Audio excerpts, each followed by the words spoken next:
Madurai metro rail திட்டத்திற்கு அடுத்த நிதிநிலை அறிக்கையிலாவது ஒன்றிய நிதியமைச்சர் நிதி ஒதுக்க வேண்டுமென மதுரை நாடாளுமன்ற உறுப்பினர் சு வெங்கடேசன் வேண்டுகோள் விடுத்துள்ளார்.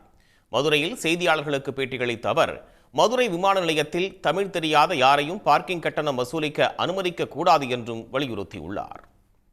எனவே மதுரை மெட்ரோ கோவை மெட்ரோக்கான முன்னெடுப்பை மாநில அரசு துவங்கியிருக்கு.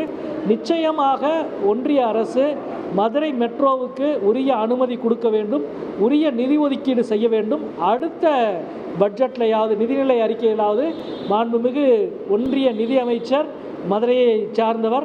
எனவே மதுரை மெட்ரோவுக்கு கூடுதலாக அவர் பங்களிப்பை செலுத்த வேண்டும் என்று நினைப்பார் என்று நாங்கள் எதிர்பார்க்கின்றோம். நிச்சயம் அது நிறைவேற வேண்டும் என்பதை நான் கேட்டுக்கொள்வோம். விமான நிலையமானாலும் சரி, ரயில் நிலையமானாலும் சரி, வாகனங்களுக்கான கட்டணம் வசூலிக்கிற இடத்தில் தமிழ் தெரியாத யாரும் இருக்கக்கூடாது.